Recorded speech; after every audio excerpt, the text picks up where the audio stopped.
بیٹھے گا. صحابی پوچھتا ہے جنت کی بنا کیسے ہوئی؟ جنت کی شے سے بنائی گئی. اب سنو رسول کیا بیان فرما رہے ہیں. اللہ اکبر. قالا لابنۃ من ذہب و لابنۃ من فضہ. فرمایا کچھ اینٹیں سونے کی تھی، کچھ چاندی کی تھی. کچھ اینٹیں سونے کی تھی اور کچھ اینٹیں چاندی کی تھی. وَمَلَاتُهَا الْمِسْكُ الْأَزْفَرُ. اور جو گارا تھا نا، جو مسالہ جوڑنے کے لیے تھا، وہ خالص کستوری کا تھا. خالص کستوری، ملاوٹ والی نہیں، خوشبودار کستوری کا تھا. وَحَسْبَاؤُهَا اللُّؤْلُؤُ وَالْيَاقُوتُ. اور جو بجری تھی وہ موتی اور ہیروں کی تھی. یہ دیکھو جنت کی بنا حضور بیان کر رہا ہے. اس کی جو بجری ہے وہ موتیوں کی ہے اور ہیروں کی بنائی گئی ہے.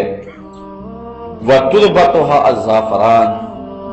اور جو اس کی مٹی ہے وہ زعفران کی ہے. جو مٹی ہے، فرش ہے، وہ کس کا ہے؟ زعفران کا. یہاں تو لینے جائے نا تولوں میں تو 1500 روپے تولہ زعفران نہیں، 1500 میں ملے گا. کوئی حکیم ہو تو وہی بتا سکتا ہے کہ کتنے ہزار روپے تولہ ہے. اور پھر بھی وہ بھی یقین نہیں ہوگا کہ یہ خالص ہے کہ یہ ناخالص ہے. لیکن جنت کی ساری زمین زعفران کی، اینٹیں سونے کی اور چاندی کی، گارا کستوری کا، اور اس کے اندر جو بجری ڈالی گئی ہے وہ ہیرے اور جواہر کی. اللہ اکبر. یہ دیکھیے جنت کی بنا حضور بیان فرما رہے ہیں. آگے فرمایا یدخلها من یدخلها ینعم ولا یباس. جو داخل ہوگا پھر وہ جنت کی نعمتیں پائے گا اور کبھی بھی وہاں بوڑھا نہیں ہوگا. وَيَخْلُدْ. اور ہمیشہ رہے گا. وَلَا يَمُوتُ. کبھی موت نہیں آئے گی. وَلَا يُبْلَى ثِيَابُهُمْ. کپڑے پرانے نہیں ہوں گے. وَلَا يُفْنَى شَبَابُهُمْ. جوانی ڈھلے گی نہیں، جوانی بھی قائم رہے گی، کپڑے بھی پرانے نہیں ہوں گے، بڑھاپا بھی نہیں آئے گا، موت بھی نہیں آئے گی، اور جنت سے نکالا بھی نہیں جائے گا. یہ کس شخص کو ملے گا؟ جو حضور کی نوکری کرے گا، جو حضور کی غلامی میں جیے گا، حضور کی غلامی میں مرے گا. یہاں تو کسی کی 2 کنال کی کوٹھی ہو نا تو وہ بہانے بتاتا پھرتا ہے کہ میں یار بڑے پیسے لگ گئے. کیا ہوا ہے؟ وہ یار 2 کنال کی کوٹھی شروع کر بیٹھا تھا، 3 کروڑ روپیہ لگ گیا. ایک بندے نے 11 کنال کی کوٹھی شروع کی، ابھی مکمل نہیں ہوئی ہے. وہ 6 مرتبہ مجھے بتا چکا ہے کہ اتنے پیسے لگ گئے ہیں، بس جو ہے وہ ابھی مکمل ہی نہیں ہو رہی. تو جس کے پاس 11 کنال کی کوٹھی ہو وہ تو پھولے نہیں سماتا کہ میرے پاس 11 کنال کی کوٹھی ہے، 10 کنال کی کوٹھی ہے، 1 ایکڑ کی کوٹھی ہے، 2 ایکڑ کی ہے. لیکن جنت کے محل یہ تو اینٹوں سے ہے نا، اور وہ بھی بڑا امیر بھی ہو، لیکن جو بنیادوں میں اینٹیں لگاتا ہے وہ کھنگر ہی لگاتا ہے. وہ اول اینٹ بنیادوں میں نہیں لگاتا. لیکن اللہ نے جنت میں جو محل بنایا ہے اس کی بنیادوں میں بجری نہیں، ہیرے بھرے ہیں اور موتی بھرے ہیں. اللہ اکبر. یا کہتے ہیں یار اوپر پلسٹر کاری دینا ہے نا تو 9 ایک کا مسالہ ڈال لو. وہ بھی کہتے ہیں 9 دابڑے ریت کے اور 1 دابڑا سیمنٹ کا. یار اوپر پلسٹر بھی تو کرنا ہی کرنا ہے نا، تو کوئی بات نہیں ہے، بڑی مضبوط ہو جائے گی. اور سریا بیم ڈالنا ہے تو 2 سریے کافی ہیں. لیکن وہاں دیکھو کہ جو مسالہ ہے وہ کس چیز کا ہے؟ کستوری کا. اور کستوری بھی ملاوٹ والی نہیں ہے. ذرا دیکھو حدیث کے لفظ وَمَلَاتُهَا الْمِسْكُ الْأَزْفَرُ. حضور فرماتے ہیں کہ کستوری لگی ہوئی ہے اس کے مسالے میں، اس کے گارے میں کستوری لگی ہوئی ہے. اور فرمایا وہ بھی ناخالص نہیں ہے، وہ بھی خالص لگائی گئی ہے. خوشبودار کستوری سے وہ محل تعمیر کیے گئے ہیں جس کی بنیادوں کے اندر ہیرے اور جواہر ڈالے گئے، موتی اور یاقوت ڈالے گئے ہیں، لال اور پکھراج ڈالے گئے. اللہ اکبر. اور اس کی اینٹیں سونے کی ہیں اور چاندی کی ہیں. اور اس طرح جنت کے محل تعمیر کیے گئے ہیں. اور پھر جو اس محل میں جائے گا نہ مرے گا، نہ بوڑھا ہوگا، نہ کپڑے پرانے ہوں گے، نہ گرد اڑے گی، نہ لباس پھٹے گا، اور نہ ہی وہاں سے وہ نکالا جائے گا. اللہ حضور کے صدقے ہمیں جنت کی بہاریں عطا فرمائے. یار یہاں رہ لے جھوپڑیوں میں کوئی بات نہیں، گزر ہی جانی ہے نا. کتنی گزر گئی ہے، باقی بھی تو گزر ہی جانی ہے. جو تھوڑی سی گزر جائے گی، رہ گئی ہے، گزر جائے گی. سودا کریں، وہ سونا سودا اللہ سے خریدے.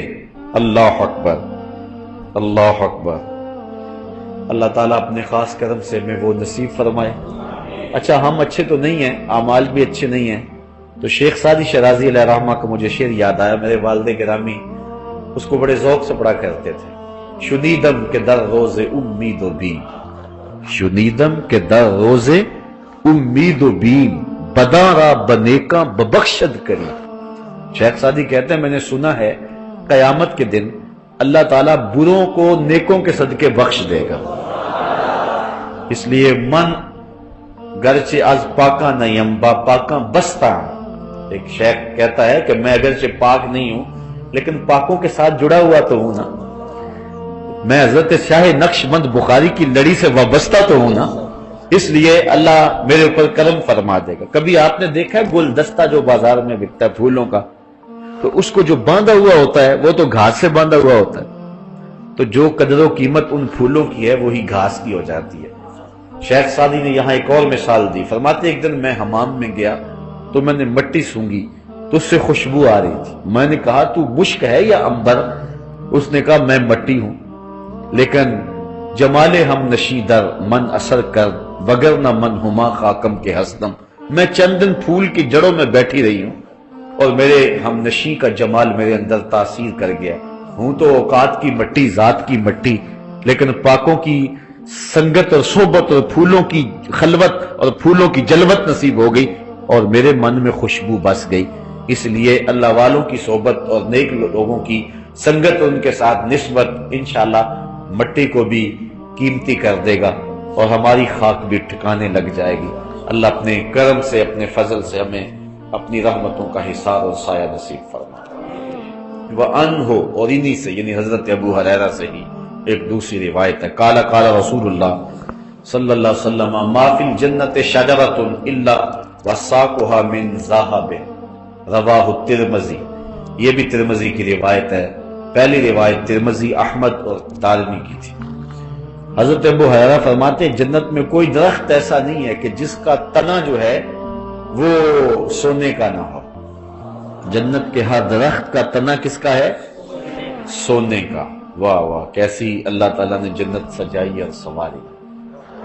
پھر فرمایا وَأَنْهُ، انہی سے روایت ہے، قال قال رسول اللہ صلی اللہ علیہ وسلم اِنَّ فِي الْجَنَّةِ مِئَةَ دَرَجَةٍ ما بین کل درجتین مئۃ عام، رواہ الترمذی. یہ بھی ترمذی کی روایت ہے. امام ترمذی فرماتے ہیں کہ جنت میں 100 درجے ہیں. کتنے درجے ہیں؟ 100 درجے. اور ایک درجے سے دوسرے درجے کا فاصلہ 100 سال کا ہے. اب بتاؤ کہ آخری درجے تک جاتے ہوئے کتنا عرصہ لگے گا. یہ درجے اللہ تعالیٰ جنت میں رکھے ہوئے ہیں اور اپنے پاک بندوں کو اللہ تعالیٰ ان درجوں میں رکھے گا اور انہیں رحمتوں سے نوازے گا. وعن ابی سعید رضی اللہ تعالیٰ عنہ، حضرت ابی سعید خدری سے روایت ہے، قال قال رسول اللہ صلی اللہ علیہ وسلم اِنَّ فِي الْجَنَّةِ مِئَةَ دَرَجَةٍ لَوْ أَنَّ الْعَالَمِينَ اجْتَمَعُوا فِي إِحْدَاهُنَّ لَوَاسِعَتْهُمْ. کہتے ہیں کہ جنت میں 100 درجے ہیں اور اگر ساری خدائی، ساری کائنات ایک درجے میں چلی جائے تو سما جائے، لیکن اللہ نے 100 درجے بنائے ہوئے ہیں جنت کے. وعنہ، حضرت ابو سعید خدری سے ہی روایت ہے، ان النبی صلی اللہ علیہ وسلم، وہ حضور سے روایت کرتے ہیں، فی قولہ تعالی، اللہ تعالیٰ کا یہ قول، وفرش مرفوع، جو جنت میں فرمایا گیا کہ قالین بچھے ہوئے ہوں، جنت میں فرش بچھے ہوئے ہوں گے. قال ارتفاعها لکما بین السماء والارض مسیرۃ 500 سنہ. کہا کہ وہ جو فرش بچھے ہوئے ہوں گے ان کی بلندی اتنی ہوگی کہ جتنی زمین اور آسمان کے درمیان ہے. اللہ اکبر. مسیرۃ 500 سنہ، اور لمبائی میں اتنے ہوں گے کہ 500 سال چلتے رہیں تو ایک قالین کا ٹکڑا بھی ختم نہیں ہوگا. اللہ اکبر. وعنہ، انہی سے روایت ہے اور یہ روایت بڑی خوبصورت. قال قال رسول اللہ صلی اللہ علیہ وسلم ان اول زمرۃ يدخلون الجنہ یوم القیامہ ضوء وجوہہم علی مثل ضوء القمر لیلۃ البدر. حضور فرمایا جنت میں پہلا گروہ جو جائے گا ان کے چہرے ایسے چمک رہے ہوں گے جس طرح 14ویں کا چاند چمکتا. یہ انبیاء علیہ السلام کا گروہ ہوگا. وزمرۃ الثانیہ، اور جو دوسرا گروہ جائے گا، علی مثل احسن کوکب دری فی السماء، تو وہ ایسے ان کے چہرے چمکتے ہوں گے جس طرح آسمان پر جو ہے وہ روشن ستارہ چمکتا ہے۔ لکل رجل منہم زوجتان، اور ہر شخص کی مخصوص دو بیویاں ہوں گی۔ ویسے تو 70 حوریں بھی دی جائیں گی دنیا پر جو اس کی ازواج ہیں، اگر اعمال صالح ہوئے ان کے تو ایمان کے ساتھ اس دنیا سے چلی گئی تو وہ بھی جنت میں جائیں گی، لیکن اس کے علاوہ مخصوص 2 بیویاں اس کو عطا کی جائیں گی۔ علی کل زوجۃ 70 حلہ، ہر زوجہ نے 70 لباس پہنے ہوئے ہوں گے۔ کتنے لباس پہنے ہوں گے؟ 70 لباس۔ یرا مخ ساقہا من ورائہا، اور ان کی پنڈلی کے اندر ہڈی اور ہڈی کے اندر جو گودا ہے وہ 70 لباسوں سے بھی جھلک رہا ہو، یعنی اس قدر اس کی سفیدی اور اس قدر جو ہے اس کی چمک اور اس کی روشنی اور اس کی نورانیت ہوگی۔ اس کو بھی امام ترمذی نے اپنی سند کے ساتھ روایت کیا۔ وعن انس، حضرت انس سے روایت ہے، قال یؤتی المؤمن فی الجنۃ قوۃ کذا وکذا من الجماع، قیل یا رسول اللہ اوا یتیک ذلک، قال یؤتی قوۃ 100۔ حضور نے فرمایا جنت میں مومن کو قوت دی جائے گی اتنی مردانہ قوت۔ قیل یا رسول اللہ اوا یتیک ذلک، عرض کی حضور کیا وہ طاقت رکھے گا؟ قال یؤتی قوۃ، فرمایا ہاں اس کو طاقت اس کی دی جائے گی 100، یعنی جس طرح کہ 100 آدمیوں کی قوت ہے اس طرح ایک مومن کو جنت میں یہ قوت اور طاقت دی جائے گی۔ وعن سعد بن ابی وقاص، حضرت سعد بن ابی وقاص روایت کرتے ہیں، ان النبی صلی اللہ علیہ وسلم، حضور سے، انہو کہتے ہیں حضور نے فرمایا، قال لو انا ما یکل ظفر مما فی الجنۃ بدأ لتا زخرفت له ما بین خوافق السماوات والارض، ولو ان رجلا من اہل الجنۃ اطلع فبدأ صابره لطمس ضوءه ضوء الشمس کما تطمس الشمس ضوء النجوم، رواہ الترمذی۔ حضور نے فرمایا کہ جب آدمی کے ناخن ہوں تھوڑے سے تو کچھ میل وغیرہ ناخن میں پھنس جاتی ہے، وہ جو جنتی کے ناخنوں کے نیچے چیز ہوگی وہ میل تو نہیں ہوگی، وہ تو مشکی ہوگی نا، وہاں میل تو ہوگی، تو وہ اتنی قیمتی ہے۔ یعنی جنتی کی باقی نعمتیں تو ہیں جو صرف ناخنوں کے نیچے جو میل آپ سمجھ لیں وہ جنت کی وہ اتنی قیمتی ہے۔ ما یکلو ظفر مما فی الجنہ بدا لتز خارفت لہو ما بین خوافق السماوات والارض، فرماتے اگر وہ چھنک دے نا، وہ ایسے کر دے اور وہ نکل کے گرے، آسمان اور زمین تک جتنی جگہ ہے حتیٰ کہ زمین و آسمان کی جڑیں بھی روشن ہو جائیں۔ اب بتائیے کہ کتنی قیمت ہے اس کی، اللہ اکبر۔ اور آگے فرمایا وَلَوْ أَنَّ رَجُلًا مِّنْ أَهْلِ الْجَنَّةِ اطَّلَعَ فَبَدَأَ صَابِرًا، اور جنتی اگر اپنے کنگن ظاہر کر دے، یہ دنیا کے اوپر مردوں کے لیے لباس جو ہے زیور جائز نہیں ہے، صرف عورتوں کے لیے جائز ہے، مرد کو زیور کی ضرورت نہیں ہے، لیکن قیامت کے دن جنتیوں کو سونے چاندی کے کنگن پہنائے جائیں، آراستہ کیا جائے گا، رب ناز دیکھے گا، دنیا کے اوپر تم نے تکلیفیں اٹھائی تو کنگن پہنائے جائیں گے۔ اگر اس جنتی کے کنگن ظاہر ہو جائیں لَطَمِسَ ضَوْءُهُ ضَوْءَ الشَّمْسِ، اللہ اکبر، تو سورج کی جو روشنی ہے ختم ہو جائے۔ کس طرح؟ فما کما تطمس الشمس ضوء النجوم، جس طرح سورج چڑھتا ہے نا تو ستارے غائب ہو جاتے، اصل ستارے غائب نہیں ہوتے، ستاروں کی روشنی نظر ہی نہیں آتی کیونکہ سورج اتنا غالب ہوتا ہے۔ یہ کتنی روشنی ان کی نظر آ رہی ہے، یہ ٹیوب لائٹ ہے، یہ باہر جو جل رہی ہے، اگر سورج چڑھ جائے تو دن کو یہ لائٹیں آپ جلائیں باہر دھوپ میں تو وہ جلتا ہوا بلب کو روشنی دیتا ہے، روشنی دیتا ہے، لیکن سورج کی روشنی اتنی غالب ہوتی ہے کہ ہمیں نظر نہیں آتی۔ وہ زیرو کے بلب جتنا بھی چمکتا ہوا نظر نہیں آتا، کیونکہ غالب ہوتا ہے سورج۔ اسی طرح آسمان پہ ستارے ہوتے ہیں، لیکن جب سورج چمک جاتا ہے تو وہ ستارے نظر نہیں آتے ہیں۔ جس طرح سورج چمکے تو ستارے نظر نہیں آتے، تو حضور نے فرمایا اگر جنتی کا کنگن ظاہر ہو جائے تو سورج بھی نظر نہ آئے، اتنی روشنی پھیل جائے، اتنا اجالا ہو جائے۔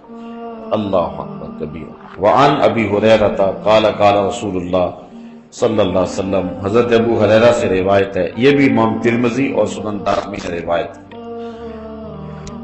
حضور نے ارشاد فرمایا اہل الجنت جرد مرد کہلا لا یفن شبابہم ولا یبلا ثیابہم، جنتی جرد اور مرد ہوں گے، یعنی جوان ہوں گے اور داڑھی اور مونچھیں نہیں ہوں گی، پورے جسم کے اوپر کہیں بھی کوئی بال نہیں ہوگا سوائے سر کے بالوں کے، ابروؤں کے بال ہوں گے، سر کے بال ہوں گے، چونکہ اگر یہ بھی نہ ہو تو بدصورتی ہوتی ہے۔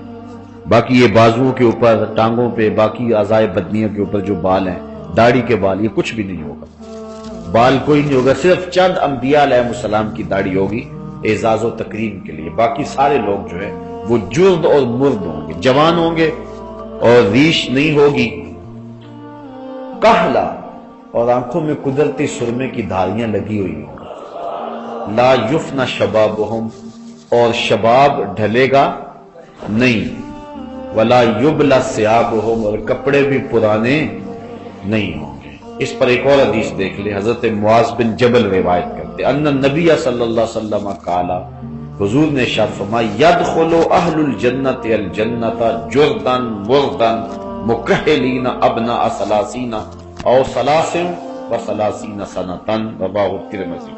حضور فرمایا جنتی جنت میں جب داخل ہوں گے تو بے بال ہوں گے، جوان ہوں گے، آنکھوں میں قدرتی سرما لگا ہوا ہوگا، 30 سال کی عمر ہوگی، اور ثلاث و ثلاثین، یا 33 سال کی عمر ہوگی۔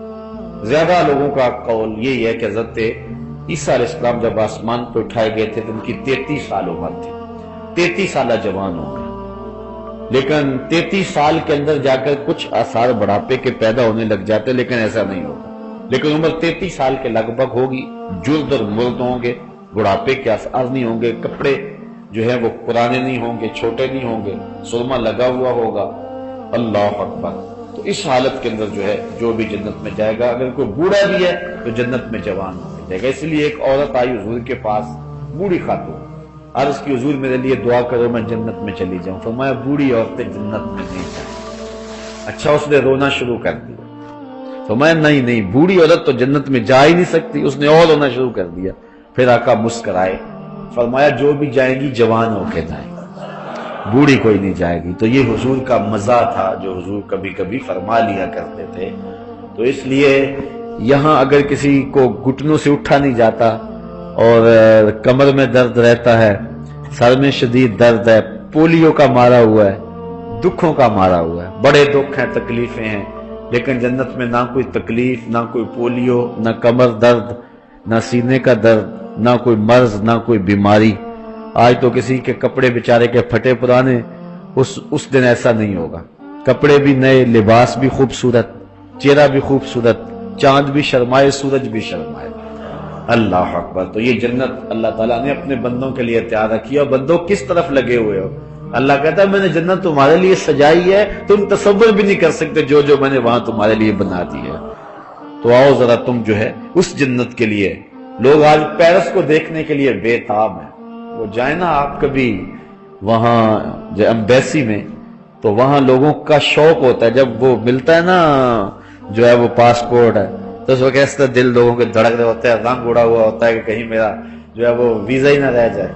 اور پھر جب وہ کھولتے ہیں تو پھر اگر ویزا نہیں لگا ہوتا تو میں نے دیکھا کہ لوگ ایسے گر پڑنے لگے، اور جن کا لگا پھر وہ خوشی سے آنسو ان کے آ رہے ہوتے ہیں، جی ویزا لگ گیا، یار پیرس کا ویزا لگ گیا تو خوشی میں پھولے نہیں سمائے، تو پھر کیا مزہ ہوگا جن کا جنت کا ویزا لگ گیا، تصور بھی نہیں ہو سکتا۔ اس کے لیے اپلائی کر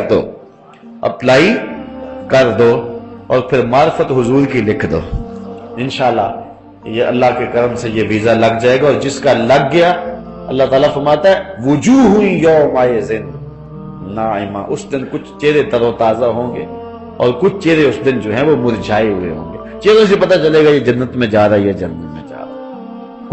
کچھ چہرے ہنس رہے ہوں گے، ضاحکہ کے لفظ آتے ہیں، مستبشرہ، اور ان کے اوپر جو ہے وہ بشارت ہوگی، خوشی ہوگی، لوگ کہیں گے یہ جنتی جا رہا ہے۔ اور کچھ لوگوں کے چہرے لٹکے ہوئے ہوں گے اور سخت پریشان ہوں گے۔ دنیا میں تو جیسے بھی تھی زندگی، کاش کہ یہ زندگی ٹھیک ہو جاتی، لیکن اس دن پھر پچھتانے سے کچھ نہیں ہوگا۔ آج حضور نے سب کچھ بیان کر دیا، بتا دیا کیسے جنت کا نقشہ کھینچا رسول کریم نے۔ اللہ کو کثر چھوڑی، شوق پیدا ہوتا ہے کہ نہیں جنت کا؟ یہ حضور شوق دلا رہے ہیں۔ نعت خواں کہتا ہے کہ مجھے نہیں ضرورت جنت کی۔ عجیب بات ہے بھی تجھے۔ میں ایک عاشق رسول کو دیکھا مدینے میں، تو وہ بڑا غصے میں تھا وہ ایجنٹ پر، میں نے کہا جی میرا ٹکٹ نہیں لگ رہا ہے۔ میں نے کہا یار تم تو کہتے ہو کہ مدینے کے بغیر جی نہیں لگتا، مدینے میں جی نہیں اب لگ رہا تمہارا۔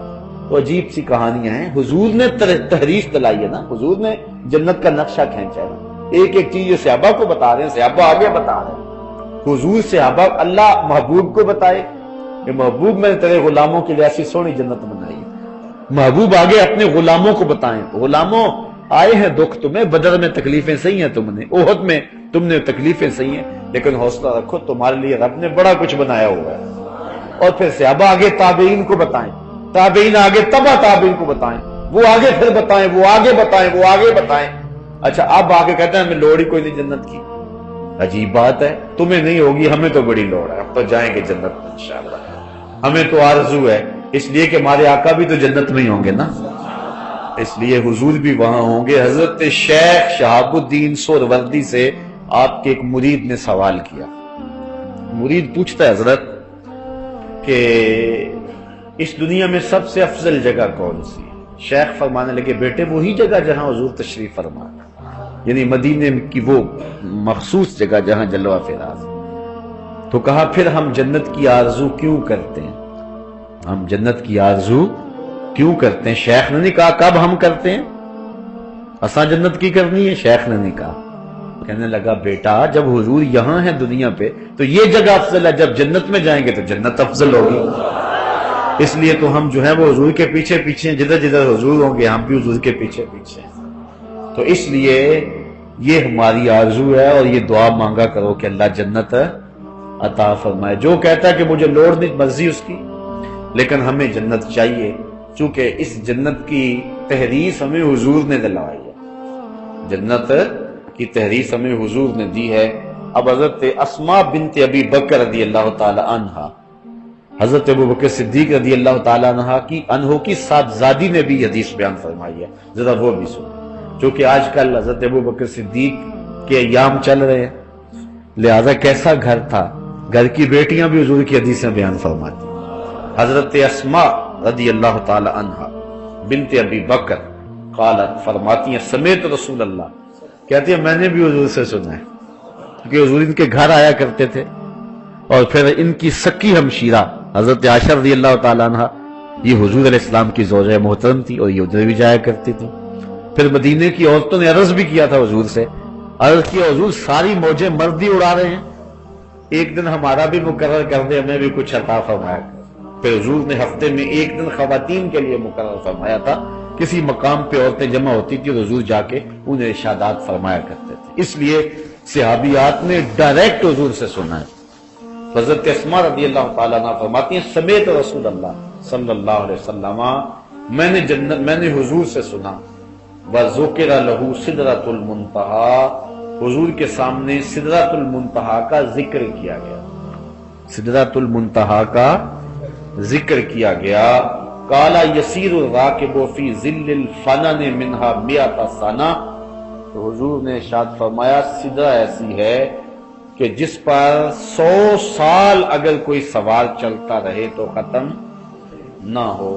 وَيَسْتَظِلُّ بِظِلِّهَا مِئَةُ رَاكِبٍ، یا حضور نے یہ فرمایا کہ اس کے سائے میں 100 سوار جو ہیں وہ بیٹھ جائیں تو اس کا سایہ ان کے لیے کافی ہو۔ شک کا راوی فیا، راوی کو شک ہوا ہے کہ حضور نے وہ کہا تھا یا یہ کہا تھا۔ فِيهَا فَرَاشُ الذَّهَبِ کَأَنَّا تَمَرَهَا الْقِلَالِ، اس میں جو ہے وہ چمکدار پتنگیں ہیں، فراش کہتے ہیں یہ جو شمع کے گرد نہیں ہوتے وہ پتنگے ستنگے، وہ کیا کہتے ہیں اسے، پروانے. تو فرمایا کہ اس کے اوپر جو ہے وہ چمکدار جیسا سونا چمکتا ہے، اس طرح کے پروانے. اور وہ پروانے کون سے ہیں؟ فرشتے. وہ اللہ کے نوری فرشتے جن کے پر سونے کی طرح چمکتے ہیں. جس طرح شمع کے گرد پروانے ہوتے ہیں، سدرہ کے درختوں کے ساتھ وہ فرشتے لٹکے ہوئے ہیں. اللہ اکبر. کأنّا ثمرھا الکلال. اور فرمایا کہ اس کا پھل ایسا جس طرح مٹکے ہوتے ہیں، جس طرح مٹکے ہوتے ہیں. اور مٹکوں کے اندر ایسا ہے پھل میں جس طرح مکھن نہیں بھرا ہوا ہوتا، ان بٹنوں کے اندر وہ جو ہے وہ گودا بھرا ہوا ہے. یہ ہے سدرۃ المنتہا. ویسے عربی میں بیری کو کہتے ہیں، بیری، سدر، بیری. سدرۃ المنتہا وہ بیری کا ہم شکل کوئی درخت ہے جس کے پتے ہاتھی کے کانوں کے برابر ہیں اور پھل جو ہیں وہ مٹکوں کے برابر ہیں. اور فرشتوں کی وہ حد ہے، منتہا، انتہا سے، حد سے. یہ نیچے والے جتنے فرشتے ہیں سدرہ پہ جا کے رک جاتے ہیں، آگے نہیں جا سکتے. اور جو اوپر والے فرشتے ہیں ملائے اعلیٰ کے اوپر والے، وہ اوپر سے آ کر کے سدرہ پہ رک جاتے ہیں، وہ نیچے نہیں آ سکتے. نیچے والے اوپر نہیں جا سکتے، اوپر والے وہ بارڈر ہے، سرحد ہے. جبریل چونکہ نیچے والے فرشتوں کا استاد ہے، لہذا جبریل بھی آگے نہیں جا سکتا. جبریل بھی جہاں جا کے حضور کو کہا حضور بس میں اب یہاں رک جاتا ہوں، آپ آگے جائیں. بدو گفت سالار بیت الحرام، اے حامل وحی برتر خرام. حضور نے کہا وحی لایا کرتا تھا، اب آنا آگے. جو در دوستی مخلصم یافتی، انانم سے صحبت چرات آفتی. مجھے تو نے مخلص پایا، میں نے نبیوں کی امامت کروائی ہے، تیرا ہاتھ پھر بھی نہیں چھوڑا، تو اب تم میرا ساتھ کیوں چھوڑ رہے ہو؟ عرض کی اگر یکسر موئے برتر پرم، فروغ تجلا بسوزت پرم، لو دنو تو خط وطن لا ترک تو.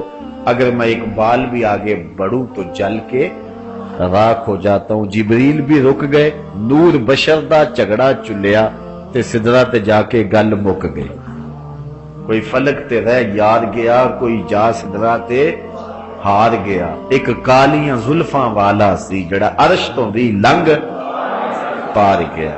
آگے معراج کا موسم آ رہا ہے، شاید آج کل چاند چڑھ گیا، آج شاید چڑھ جائے معراج کا چاند. شکر ہے کہ چلو معراج کی ابتدائی شیر سے ہو گئی، آج نہیں تو کل تو چڑھ ہی جائے گا انشاءاللہ.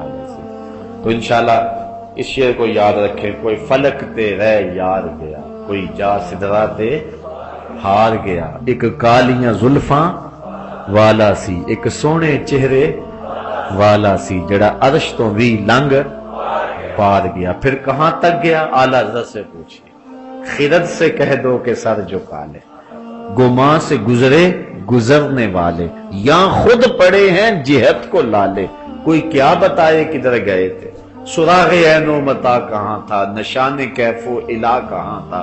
نہ کوئی ساتھی نہ کوئی راہی، نہ سنگ منزل نہ مرحلے تھے. کمان امکان کے جھوٹے نکتوں، تم اول و آخر کے پھیر میں ہو.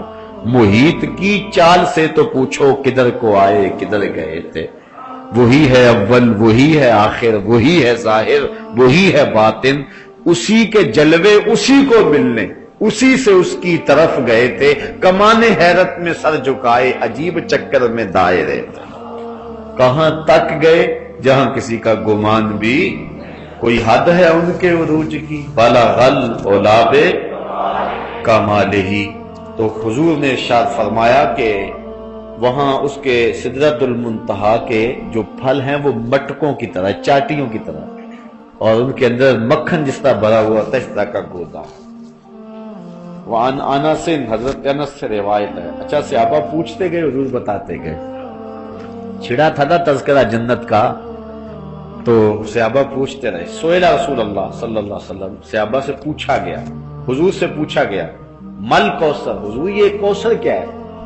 انا اعطینک الکوثر جو کہا گیا، یہ کوثر کیا ہے؟ حضور نے فرمایا کالا ذاک نہر آتانیہ اللہ یعنی فی الجنہ. فرمایا جنت میں ایک نہر ہے جو اللہ نے مجھے عطا کر دی، مجھے عطا کر دی. اشد بیاضا من اللبن، اس کا پانی دودھ سے زیادہ سفید ہے، دودھ سے زیادہ سفید ہے. وَأَحْلَى مِنَ الْعَسَلِ فِيهِ، اور شہد سے زیادہ میٹھا ہے، شہد سے زیادہ میٹھا ہے اور دودھ سے زیادہ سفید ہے۔ واہ واہ، جب چلو بھریں گے لطف ہی آ جائے گا، اتنا میٹھا، اتنا ٹھنڈا اور اتنا سفید گوڑا، اللہ خالص دودھ۔ 4 نہریں ہیں جنت میں، 4 نہریں، کوثر، تسنیم، سلسبیل، مائے معین۔ کوثر حضور میں اللہ نے مجھے دے دی، یہ کوثر کی حضور شان بیان کر رہے ہیں۔ اللہ اعلیٰ حضرت فرماتے ہیں ٹھنڈا ٹھنڈا میٹھا میٹھا، ٹھنڈا ٹھنڈا میٹھا میٹھا، پلاتے وہ اور پیتے ہم ہیں، پلاتے وہ اور پیتے ہم ہیں۔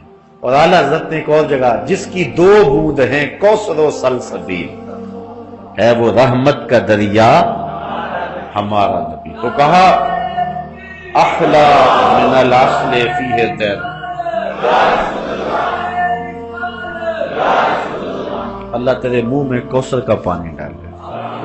اور جنہوں نے نعرے کا جواب دیا، اللہ ان کے منہ نے بھی مائے معین، سلسبیل اور تسنیم کا پانی ڈال دے۔ اللہ خیر کرے سب کی، اور انشاءاللہ اللہ حضور کے صدقے تو جنت عطا کرے انشاءاللہ۔ بڑی امید ہے، مایوس نہیں ہے انشاءاللہ۔ گناہ گار تو بڑے ہیں، گناہ گارم و لیکن خوش نصیب۔ اس نے کہا ہوں تو گناہ گار لیکن ہوں خوش نصیب، اس لیے کہ میرے ہاتھ میں دامن تو محبوب آپ کا ہی ہے نا۔ تو لج پال پریت نو توڑ دے نہیں، جدی باں پھڑ دے انہوں چھوڑ دے نہیں۔ اس لیے ہمیں امید ہے کہ ضرور اللہ خاص کرم فرمائے گا اور ہم حضور کی قربت میں انشاءاللہ جنت میں ضرور پہنچیں گے۔ اللہ ہمیں جہنم سے بچائے اور جنت عطا فرمائے۔ اللہ اکبر۔ اور ایک حدیث میں آتا ہے کہ پیالے ستاروں کی طرح ہوں گے، جس سے وہ جام سے کٹورے بھر بھر کے پیئیں گے۔ اللہ اکبر۔ یہاں تو بندہ کہتا ہے کہ اب 2 گلاس 3 گلاس 4 گلاس آگے تو میں پی نہیں سکتا، لیکن وہاں کوئی مسئلہ ہو گیا جتنا مرضی پیتے جاؤ، کبھی نہر پہ بیٹھ کے پیو، کبھی گھر بھی لے آؤ، کبھی پھل کھاؤ جنت کے۔ اللہ اکبر۔ چلو اللہ نے موقع دیا تو جنت میں چلے گئے تو اکٹھے کر لیں گے سب کو۔ آج کل تو لنگر کا مسئلہ ہوتا ہے نا کہ لنگر اتنا زیادہ کہاں سے پکائیں، وہ ادھر سے نہر کے کنارے پہ درس قرآن کر لیا کریں انشاءاللہ، حوض کوثر کے کنارے پیتے جاؤ اور سنتے جاؤ۔ اللہ اکبر۔ پھر انشاءاللہ یہ مجلس یاد آئے گی، اللہ نے اگر نصیب کیا، اللہ اپنے کرم سے نصیب فرمائے۔ امید رکھے انشاءاللہ اللہ خیر کے دروازے کو۔ تیرن فیہ تیرن آناکہا کآناک الجزر، حضور نے فرمایا حضرت انس سے، کہا وہ جو جنت ہے نا، جنت اس میں وہ کوثر کی نہر ہے جو دودھ سے زیادہ سفید ہے اور شہد سے زیادہ مٹھی ہے۔ یہاں جو نہریں ہوتی ہیں ان میں مچھلیاں ہوتی ہیں اور مرغابیاں ہوتی ہیں، تو اس میں بھی ایک جانور ہوگا، اس میں بھی مرغابیاں ہوں گی۔ وہ کیسی ہوں گی؟ سنو حضور، کآناک الجزر، جس طرح اونٹ کی گردن ہوتی ہے اس طرح ہوں گی، شکل بڑی خوبصورت، اور اس طرح کے شتر مرغ ہوں گے۔ اچھا، قال یا رسول اللہ، قال عمران، حضرت عمران نے کہا ھذہ لناعمۃ، قال رسول اللہ صلی اللہ علیہ وسلم اکلتھا انعم منھا، اس کی حضور پھر تو مزہ ہی آ جائے گا۔ حضرت عمران نے کہا، وہ بھی پاس ہی بیٹھے تھے، کہا کہ حضور پھر تو مزہ ہی آ جائے گا جب اس نہر کے اندر وہ جانور چل رہے ہوں گے، اونٹ کی گردن جتنے جانور اس طرح چل رہے ہوں گے۔ حضور نے فرمایا مزہ تو آئے گا لیکن جب کھاؤ گے تو اور ہی آئے گا۔ یعنی وہ جو جانور ہے وہ شکار بھی کرو گے، اس کو بھونو گے بھی، اس کو کھاؤ گے بھی۔ تو حضور نے ارشاد فرمایا اکلتھا انعم منھا، فرمایا جب کھاؤ گے نا جانور پھر سمجھ آئے گی کہ یہ لطف کیا ہے اس کا۔ اللہ اکبر۔ مجھے ذرا تصور میں مجلس نبوی لاؤ نا، جب حضور بیان کر رہے ہوں گے اور صحابہ سن رہے ہوں گے اور یوں مکالمہ ہو رہا ہوگا، صحابہ پوچھ رہے ہوں گے، حضور بتا رہے ہوں گے۔ اللہ اکبر۔ اب اس پر ایک اور روایت حضرت بریدہ رضی اللہ تعالی عنہ سے سنیے، وقت زیادہ ہو گیا۔ ان رجلا قال یا رسول اللہ هل فی الجنت من خیل۔ اچھا، عرب لوگ گھوڑوں سے بڑا پیار کرتے ہیں۔ ایک صحابی نے عرض کی حضرت بریدہ نے کہ کہتے ہیں ایک شخص نے عرض کی یا رسول اللہ جنت میں گھوڑے بھی ہوں گے؟ جنت میں گھوڑے بھی ہوں گے؟ قال ان اللہ ادخلک الجنہ فلا تشاء ان تحمل فیہا علی فرس من یاقوتۃ حمراء یطیر بک فی الجنہ، کہ اللہ نے چاہا تو جنت میں گیا نا تو سرخ یاقوت کا بنا ہوا گھوڑا تجھے ملے گا جس پر بیٹھ کے تو جنت میں اڑے گا بھی، صرف دوڑے گا نہیں، وہ فضا میں پرواز بھی کرے گا۔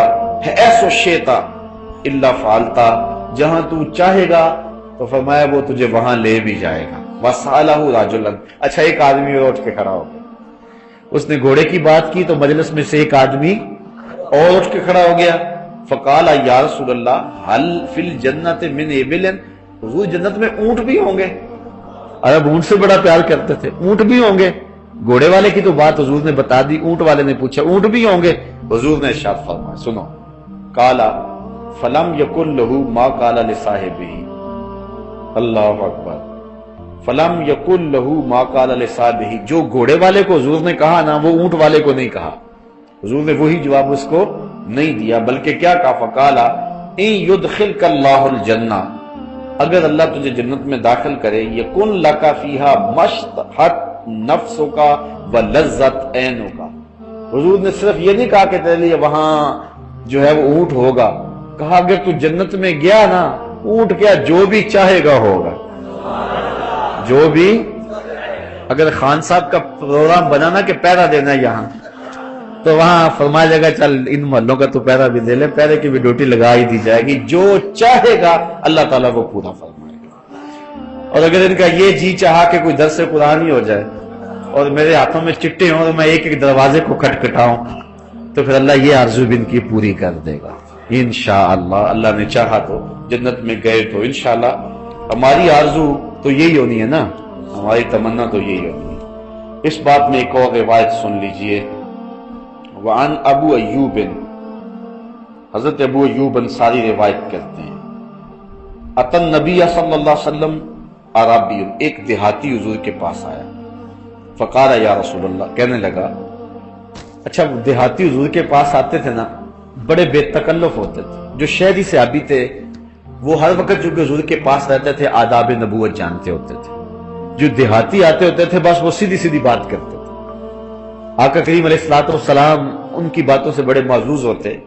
صحابی فرماتے کبھی کبھی کوئی دیہاتی آتا نا تو حضور کو پکڑ کر نا یہاں کپڑے سے تو کھینچتا اور کھینچ کے پوچھتا، یہاں تک کہ حضور کا کندھا نظر آتا، ہمیں اس پہ غصہ تو بڑا آتا اس نے کیا کیا ہے، ساتھ خوش بھی ہوتے چلو حضور کا کندھا تو دیکھ لیا نا، حضور کے کندھے کی بغلوں کی زیارت تو کر ہی لی ہے، اس انداز سے اس کے بھولے پن سے ہمارا بھی تو کام بن گیا ہے۔ تو کہتے ہیں کہ وہ عربی آیا، دیہاتی آیا، فقال یا رسول اللہ انی احب الخیل افی الجنہ خیل، میں گھوڑوں کو پسند کرتا ہوں تو کیا جنت میں گھوڑے ہوں گے؟ قال رسول اللہ صلی اللہ علیہ وسلم، حضور نے فرمایا ان ادخلت الجنہ، اگر تو جنت میں گیا، اوتیت بفرس من یاقوتۃ لہو جناحان، تو تجھے یاقوت کا بنا ہوا گھوڑا دیا جائے گا جس کے دو پر ہوں گے، جس کے دو، فحملت علیہ، تو تجھے اپنے اوپر سوار کر لے گا، ثم طار بک حیث شئت، پھر جہاں تو چاہے گا تجھے اڑا کے وہ لے جائے گا۔ اس کو بھی ترمذی نے روایت کیا ہے۔ اب ایک اور روایت سن لیجئے، باقی انشاءاللہ اگلے درس قرآن کے موقع پہ۔ حضرت بریدہ ہی روایت کرتے ہیں، یہ روایت بڑی ٹھنڈ ڈالنے والی روایت ہے، اور میرے والد گرامی رحمت اللہ تعالی علیہ بڑی کثرت کے ساتھ یہ روایت بیان کیا کرتے تھے اور بڑے خوبصورت نکتے بیان کیا کرتے تھے۔ اب وقت سمٹ گیا، اب اس پر میں تھوڑی سی گفتگو کرتا ہوں۔ کہتے ہیں کہ حضور نے ارشاد فرمایا، قالا قالا رسول اللہ، کس نے ارشاد فرمایا؟ رسول اللہ نے، حضور نے ارشاد فرمایا۔ کیا ارشاد فرمایا؟ سنو، اہل الجنت عشرون و مئۃ صف، حضور فرمایا جنت میں 120 صفیں ہوں گی۔ کتنی صفیں ہوں گی؟ 120 صفیں ہوں گی، بڑی لمبی، لاکھوں کروڑوں میلوں لمبی ہوں گی، لیکن ہوں گی 120۔ اچھا، سمانون منہا من ہذہ الامہ، ان 120 صفوں میں جو 80 صفیں ہیں فرمایا وہ میری امت کے لیے ہوں گے۔ 80 صفیں میری امت کے لیے، وَأَرْبَعُونَ مِن سَائِرِ الْأُمَمِ، اور باقی 40 حضرت آدم علیہ السلام سے لے کر حضرت عیسیٰ تک جتنی امتیں، سب کی امتوں کی صفیں کتنی ہوں گی؟ 40۔ اور حضور کی اکیلی امت کی کتنی صفیں ہوں گی؟ جو پوری امت کو مشرک بنا دینے لگے ہیں، مجھے بتائیں وہ بھر لیں گے 80 صفیں؟ جو قبروں پہ گیا وہ بھی مشرک، جس نے نبی کا وسیلہ مانگ لیا وہ بھی مشرک، جس نے یا رسول اللہ کہہ دیا وہ بھی مشرک، جو پوری امت کو 14 صدیوں سے لے کر کے ان کے شرک کے فتوے سے کوئی نہیں بچتا۔ سیدھی سادی بات ہے، سادہ سا استدلال میرے والد گرامی کیا کرتے تھے، کہتے تھے یہ پوری دنیا کو جو مشرک بنا رہے ہیں یہ بھر لیں گے 40، یہ 80 صفحے بھر لیں گے، ان سے تو ایک بھی پوری نہیں ہو سکتی، 2.5 ٹوٹل تو ہیں۔ تو ان 80 صفوں کو کون بھرے گا؟ ان 80 صفوں کو حضور کے نوکر ہی بھریں گے نا، حضور کے غلام ہی بھریں گے نا۔ تو حضور نے فرمایا 120 صفیں کل ہوں گی، 80 صفیں میری امت کی ہوں گی، باقی 40 صفیں 1 لاکھ اور کئی ہزار نبیوں کی امتوں کی۔ اللہ اکبر، پیش حق مجدہ شفاعت کا سناتے جائیں گے، آپ روتے جائیں گے، ہم کو ہنساتے جائیں گے۔ وسعتیں دی ہیں خدا نے دامن محبوب کو، جرم کھلتے جائیں گے اور وہ چھپاتے جائیں گے۔